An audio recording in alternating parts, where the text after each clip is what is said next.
अनमोल मोती कार्यक्रम में आपका स्वागत है। ओम शांति। जिस क्रोध को मनुष्य अपनी बहुत बड़ी शक्ति समझते हैं, वास्तव में वो बहुत बड़ी कमजोरी है।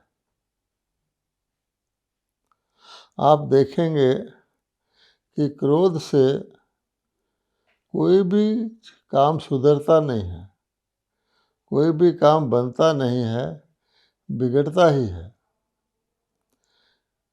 सुख और शांति जिसकी सभी मानव खोज में है, क्रोध उसका दुश्मन है। क्रोध आया और सुख शांति गई। और प्रेम जिसको जीवन का सबसे बड़ा गुण कहा जाता है, जो मनुष्यों को बांधता है आपस में, एक दूसरे के साथ प्रेम प्यार की जिंदगी हर एक जीनी चाहता है। प्रेम का बिल्कुल ऑपोजिट क्रोध है। क्रोध से बने बनाए संबंध बिगड़ जाते हैं। कई वर्षों की मित्रता समाप्त हो जाती है, बल्कि कई बार तो सदा के लिए ही समाप्त हो जाती है। फिर दूसरी बात आप ये देखेंगे कि जो व्यक्ति क्रोध करता है वो ये नहीं समझता कि क्रोध पहले खुद को जलाता है। अगर हम अपने आप को 100 डिग्री तक गर्म करेंगे, तभी 80 डिग्री का क्रोध दूसरे को पास ऑन करेंगे। तो पहले कौन जला? तो अपना घर जलाकर दिवाली मनाना बुद्धिमत्ता तो नहीं है। अब जब व्यक्ति क्रोध कर लेता है, उसके बाद क्या होता है? उसके बाद वो पानी का गिलास मांगता है। इसका अर्थ क्या हुआ कि व्यक्ति के अंदर इस पर इतने तक गर्मी आ जाती है, उसके ब्रेन सेल इतने जल्दी से जल जाते हैं, वो अपने आप को इतना थका थका सा महसूस करता है, वो पानी का गिलास मांगता है, बैठकर लंबी लंबी सांस लेता है, जैसे कोई बहुत बड़ी दौड़ लगा कर आया हो। इससे क्या पता लगता है कि उसकी शक्ति खत्म हुई। और हम सब जानते हैं कि क्रोध से मानसिक संतुलन बिगड़ जाता है।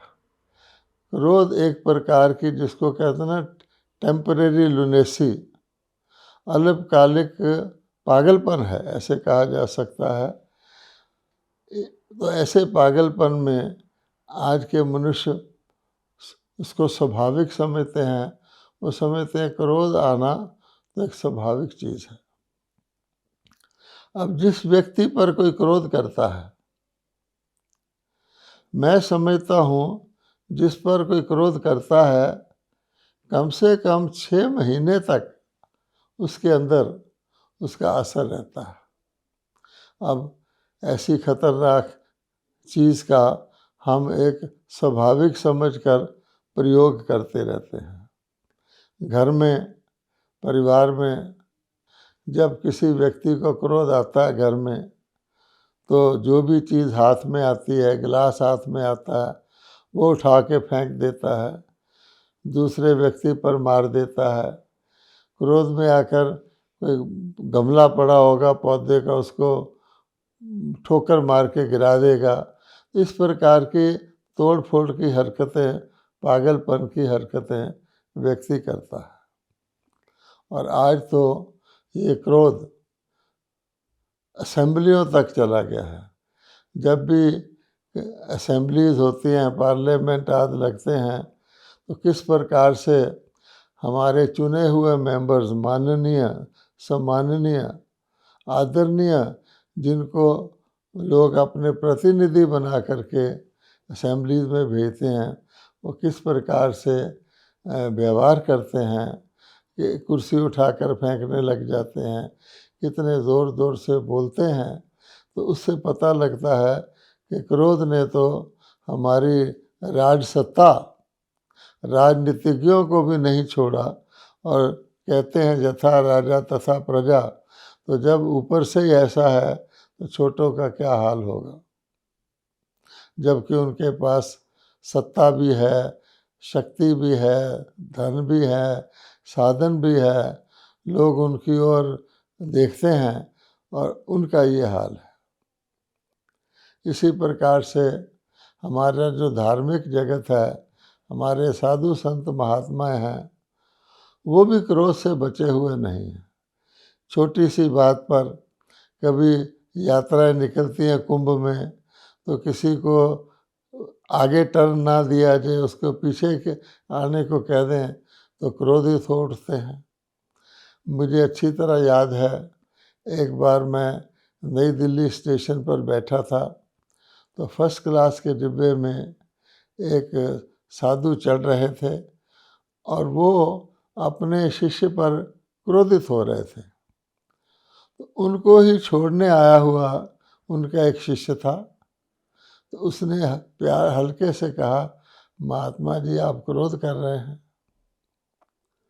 और महात्मा जी बोले, ये बच्चा, मैं अंदर से सागर की तरह शांत हूँ, ये ऊपर ऊपर की लहरें हैं, क्रोध तो करना ही पड़ता है ना। इसलिए इस प्रकार की स्थिति हम चारों ओर देखते हैं।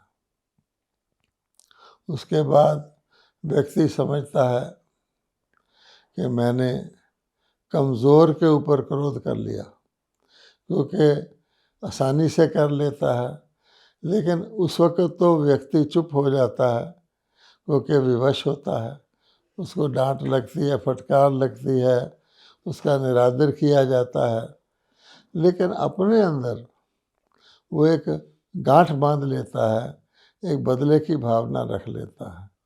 तो चाहे कोई व्यक्ति कितना भी कमज़ोर हो, उसको भी मौका मिलता है तंग करने का, बड़े बड़ों को तंग करने का मौका हर एक को मिलता है।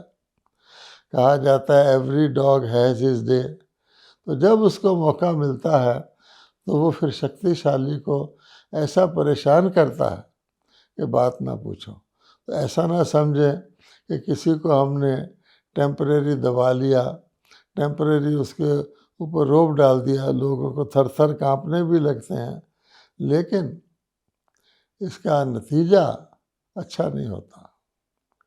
और आप देखिए अंदर का क्रोध, अंदर के क्रोध की निशानी क्या है कि ट्रैफिक लाइट में रेड लाइट हुई हुई है, सब कारें रुकी हुई हैं और पता है कि जब तक ग्रीन लाइट नहीं होगी हम नहीं जा सकते। फिर भी आप देखेंगे कि अंदर से क्रोध के वश, अंदर से अधैर्यता के वश लोग हॉर्न बजाते रहते हैं, जैसे हॉर्न बजाने से शायद लाल बत्ती हरी हो जाएगी। तो इस प्रकार का जो क्रोध है, इसके कई रूप हैं। इसका चिड़चिड़ापन रूप है, इस प्रकार से फालतू में हॉर्न बजाना आदि, ये सब जाहिर करता है कि व्यक्ति अपना संतुलन खो देता है। और रोड रेज जिसको कहते हैं कि सड़क के ऊपर इस प्रकार की आपस में गुस्से की घटनाएं तो आज कॉमन है कि कभी कुछ हो गया, मान लीजिए कि किसी ने एक अपनी कार से दूसरी कार की तरफ देख भी लिया, तो बाहर निकल आते हैं और आकर के तुम मुझे क्यों घूर रहे थे। और छोटी मोटी अगर हल्की मासी खरोंच भी लग जाए कार को, तो इस प्रकार से आकर के जैसे कोई दो दुश्मन देशों की लड़ाई हो रही हो, इस प्रकार से सभ्य लोग, अच्छे भले समाज के सिविलाइज्ड लोग जिनको हम कहते हैं, वो किस तरह का व्यवहार करते हैं, अगर उनके चेहरे देखे जाएं तो क्या दिखाई देता है। और हम जानते हैं कि आज तो कोई पड़ोसी के घर के आगे कार भी खड़ी कर दे तो सारा परिवार बाहर निकल आता है और यहाँ तक के लड़ाई झगड़े की मारपीट की नौबत आ जाती है। और कई बार ये मारपीट ऐसी बढ़ जाती है कि लोग दूसरे का मर्डर भी कर देते हैं। गुस्से में व्यक्ति पागल होता है, वो क्या कर दे उसका कोई पता नहीं होता। अब हम देखते हैं कि गीता में क्या लिखा हुआ है।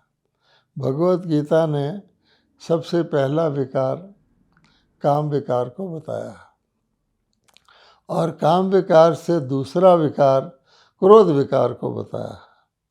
अब आप देखेंगे क्रोध के लिए भगवत गीता कहती है कि क्रोध से बुद्धि का नाश हो जाता है, अर्थात व्यक्ति की बुद्धि काम करना बंद कर देती है। वो अपने पराये भले बुरे किसी चीज़ का ध्यान नहीं करता और बुद्धि के नाश से सर्वनाश हो जाता है। भगवत गीता में लिखा हुआ है सत्यानाश हो जाता है। और आज हम देखते हैं कि किस प्रकार से विनाश काल विपरीत बुद्धि जिसको कहा जाता है कि मनुष्य मानवता में क्रोध इतना बढ़ गया है सामूहिक तौर पर कि आज देश देशों के दुश्मन हो गए हैं। सारे मनुष्य एक दूसरे के दुश्मन हो गए हैं, कोई किसी का मित्र नहीं रहा है और सचमुच देखा जाए तो सर्वनाश की तैयारी कर रहे हैं। अब हम विचार करते हैं कि आखिर क्रोध के कारण क्या है। तो आप देखेंगे क्रोध के कारण क्या है। तो एक बार मैं ब्राज़ील गया था, तो ब्राज़ील में मुझे वो वहाँ के पुलिस के चीफ के साथ मिलाने ले गए थे। उनकी कोई वाकफियत थी, उन्होंने कहा भारत से हमारे भाई जी आए हैं, आप उनसे मिलिए। तो मैं उनसे मिला। वहाँ पर बहुत ही बड़ा उनका शानदार ऑफिस था और उसमें कई प्रकार के चित्र लगे हुए थे। पुलिस ने क्या क्या काम किए हैं, पहाड़ी से गिरावट होने वाली जगह से बच्चे को हेलीकॉप्टर से रेस्क्यू कर रहे हैं, अनेक चित्र लगे हुए थे। तो बोले कि देखिए मैं रिलीजियस तो नहीं हूँ। मैंने कहा कोई बात नहीं, पर मैं एक बात आपसे पूछनी चाहता हूँ। मैंने कहा बताइए। बोले मुझे क्रोध क्यों आता है।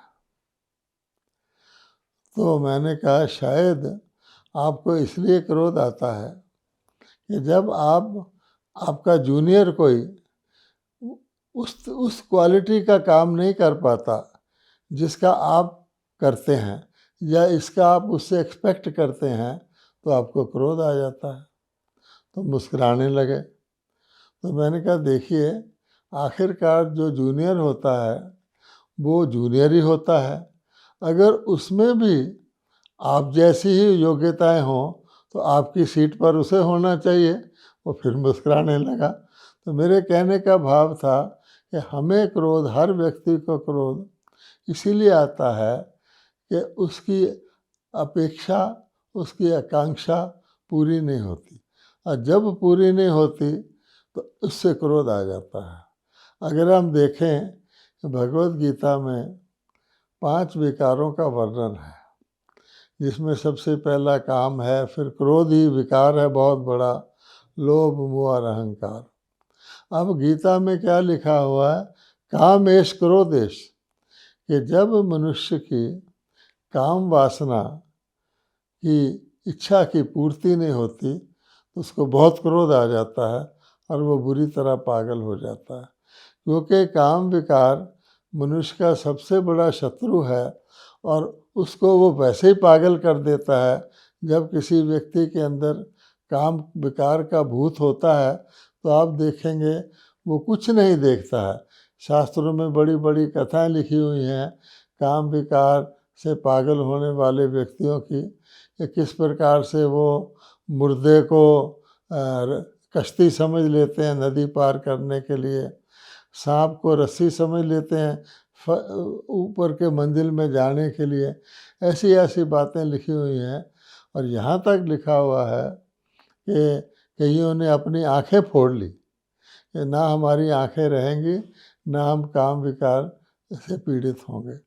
लेकिन ऐसा काम विकार जब उसकी तृप्ति नहीं होती तो व्यक्ति में बहुत ज़्यादा अति क्रोध आ जाता है। इसलिए भगवत गीता में लिखा हुआ है, काम विकार की तृप्ति ना होने के कारण क्रोध का जन्म होता है। आज के शास्त्रकारों ने काम विकार को ढीला करने के लिए, क्योंकि वो तो उनके लिए बहुत असंभव सी चीज़ लगती है उसको जीतना, कामनाएं कह दिया है कि कामनाओं की पूर्ति नहीं होती। तो इसको भी ले लें, अगर मनुष्यों की डिज़ायर्स की, एक्सपेक्टेशन की, उनकी इच्छाओं की, दूसरे से आकांक्षाओं की पूर्ति नहीं होती तो उनके अंदर भी क्रोध आ जाता है, और वो क्रोध फिर बदले की भावना, तोड़ फोड़, दुश्मनी, इन सब चीज़ों को जन्म देता है। इसी प्रकार से क्रोध तो विकार है ही। एक व्यक्ति क्रोधित हो जाए तो दूसरे को क्रोधित करके ही छोड़ता है, और क्रोधी के पास बैठने से भी आपको क्रोध आ जाएगा। क्रोधी ऐसा व्यवहार करेगा क्योंकि जिसके पास जो होता है वही दूसरे को देता है। अब आगे लोभ वृत्ति की बात। लोभ वृत्ति में भी जब किसी के लोभ की इच्छा पूरी ना हो तो उसको भी क्रोध आ जाता है। मान लीजिए कोई शॉपकीपर है और उसके दुकान के अंदर कोई महिला दाखिल होती है, उसकी गलीचों की शॉप है, तो कई प्रकार के दरियाँ और गलीचे वो बेचता है। तो महिला उसको कहती है ये गलीचा दिखाओ, वो खोल के दिखाता है, ये कितने का है। तो फिर वो सोचता है मैं जो कीमत बता रहा हूँ, अगर ये महिला ये गलीचा खरीद लेगी तो मुझे इतना लाभ होगा, यानी उसको उस लाभ का लोभ हो जाता है। परंतु वो महिला कहती है कि नहीं, अच्छा चलो वो वाला दिखाओ, दूसरे वाला। फिर वो दूसरा गलीचा खोल के लाता है, उसका दाम बताता है, और फिर उसके मन में एक्सपेक्टेशन होती है कि ये महिला खरीदेगी तो मुझे इतना लाभ हो जाएगा। इस प्रकार से मान लीजिए 3-4 गलीचे देखने के बाद वो महिला अपनी साथी को कहती है कि चलो अब बारिश बंद हो गई, अब बाहर चलते हैं। अब उस दुकानदार को जो लोभ से ये एक्सपेक्ट कर रहा था कि मुझे इतना नहीं तो इतना, इतना नहीं तो इतना लाभ होगा, और वो सोचता है कि ये महिला तो मुझे मूर्ख बना गई, ये तो बारिश के कारण अंदर आई थी दुकान के और इधर उधर से चीज़ें देख रही थी। तो यद्यपि उसका गलीचा उसके पास ही है, उसकी दुकान को कोई घाटा नहीं हुआ है, लेकिन ये जो लोभ की उसकी एक्सपेक्टेशन थी उसके कारण उसका चेहरा लाल हो जाता है, और अपने साथियों के साथ भी इसी प्रकार का जिक्र करता है। इसी प्रकार से मोह के वश, ये पांचों विकार हैं। मोह के वश, अगर किसी व्यक्ति के मोह के वश जो कुछ वो किसी संबंधियों से मोह, रिश्तेदारों से होता है, मित्रों से होता है, तो उसकी मोह की पूर्ति नहीं होती तो उसको बहुत क्रोध आ जाता है। मान लीजिए एक परिवार है, पति पत्नी हैं, वो अलग हो गए हैं और कोर्ट ने ऑर्डर कर दिया है कि ये बच्चे जो हैं पति के साथ रहेंगे, और पत्नी को उनको देखने का हफ्ते में एक दिन का मौका दिया जाएगा। आजकल की दुनिया तो ऐसी ही है, या पति को पत्नी के पास बच्चे देखने का मौका दिया जाएगा, और वो जाता है और वो उसको किसी प्रकार से टालम टोल करते हैं, उसको भी बहुत क्रोध आ जाएगा। लेकिन क्रोध का सबसे बड़ा कारण अहंकार है, जिसको अभिमान कहते हैं। अभिमान को कहा गया है पाप मूल अभिमान। दया धर्म का मूल है, पाप मूल अभिमान, यानी जितने भी प्रकार के पाप हैं उनकी जड़ अभिमान है। और क्रोध भी एक बहुत बड़ा पाप, तो क्या महापाप है। क्रोध से कहा जाता है पानी के घड़े सूख जाते हैं। ये जो अहंकार है, अहंकार व्यक्ति को अपनी पद का, अपनी पोजीशन का, अपने धन का, अपने सौंदर्य का, अपनी विशेषता का, किसी भी प्रकार का अहंकार व्यक्ति को हो जाता है।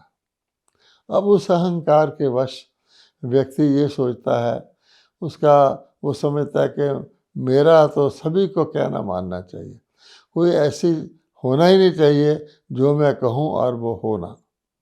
लेकिन इस दुनिया में तो ऐसा नहीं है। बड़े बड़े अहंकारी दुनिया में होके गए और कहा गया है कि अहंकार सबका टूटता है। अहंकार का जो फल होता है वो पश्चाताप ही होता है।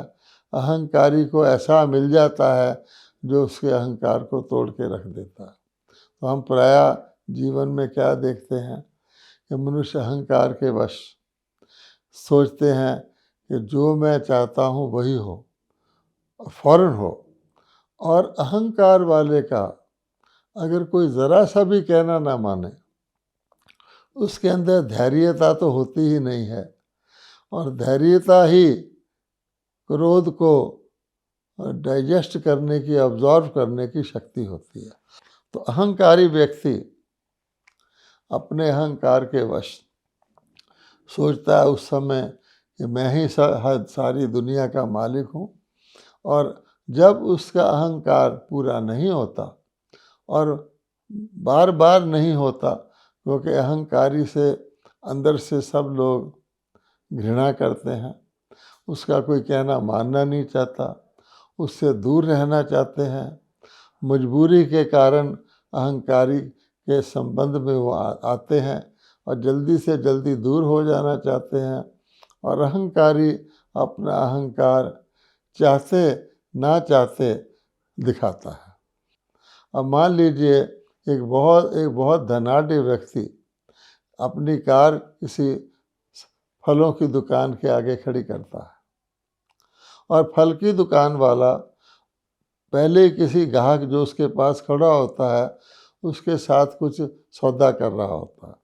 लेकिन उस कार वाले को देखकर फलों की दुकान वाला उस ग्राहक को छोड़कर आता है, और उसको पता है कि ये बहुत बड़ा ऑर्डर देगा और इसको मैं पुराने खराब फल भी टोकरी में सजाकर बेच दूंगा। अब वो चले जाता उसको, तो जो व्यक्ति उसके साथ सौदा कर रहा होता है उसका निरादर होता है कि देखिए मैं इससे सौदा कर रहा था और ये व्यक्ति, एक धनाढ्य व्यक्ति को देखते ही मुझे छोड़कर भाग गया, उसका दिल खट्टा होता है। तो कहने का भाव ये है, आज के समाज में, क्योंकि उल्टा समाज है, आज के समाज में कोई ऐसा सोचे कि मुझे ऐसी परिस्थितियां मिल जाएंगी जब कहीं क्रोध हमें जो आए ही नहीं, ये तो असंभव है। क्योंकि यहाँ हर बात, हर परिस्थिति क्रोध दिलाने वाली है। कोई कहीं जा रहा है, रास्ते में रुकावट आ जाती है, ट्रैफिक जैम हो जाता है, उसको जल्दी से अस्पताल पहुँचना है। कोई भागा भागा जाता है ट्रेन के लिए, उसकी टैक्सी ख़राब हो जाती है रास्ते में, उसको क्रोध आ जाता है, चिंता लग जाती है। तो हमें ये देखना है कि हम अपने अंदर, स्वयं के अंदर, अपने बचाव के लिए, अपने सुख शांति प्रेम के लिए अपने अंदर ऐसी धारणा करें, ऐसी शक्ति धारण करें कि हमें क्रोध आए ही नहीं। आप सोचेंगे ऐसा कभी हो सकता है? हाँ, हो सकता है। जैसे कोई कहे कि समुंदर को आग लगा दो, तो समुंदर को क्या कोई आग लगा सकता है? कितनी भी आग लगाने की कोशिश करेगा, आग बुझ जाएगी, समुंदर तो समुंदर ही है। तो हम अपने अंदर प्रेम का, दया का और स्थितियों और सारी स्थितियों को देखते हुए ऐसा भाव प्रकट करें कि मुझे क्रोधित नहीं होना है। और इसके लिए राजयोग मेडिटेशन, जो व्यक्ति के मन को मनोबल देती है, सशक्त करती है, सबका अनुभव है। हमारे ब्रह्मा कुमारी के 10 लाख परिवारों का अनुभव है कि राजयोग से हम क्रोध पर जीत पा सकते हैं। और हमारे बहुत सारे परिवारों ने बहुत हद तक इसको जीता है और भी जीतने की, संपूर्ण जीतने की कोशिश कर रहे हैं। हमारी दादी प्रकाश मणि जी तो भरी सभाओं में कहा करती थी, पूछा करती थी, आप में से कोई है जिसने कभी क्रोध ना किया हो? फिर मुस्कुरा के कहती थी, मैं कभी क्रोध नहीं करती।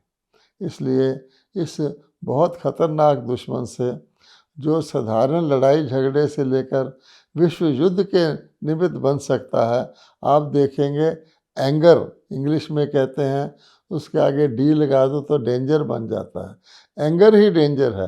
परमाणु शस्त्र बने हुए हों, लेकिन जब तक कोई क्रोधित होकर बटन नहीं दबाता, वो भी कुछ नुकसान नहीं कर सकते।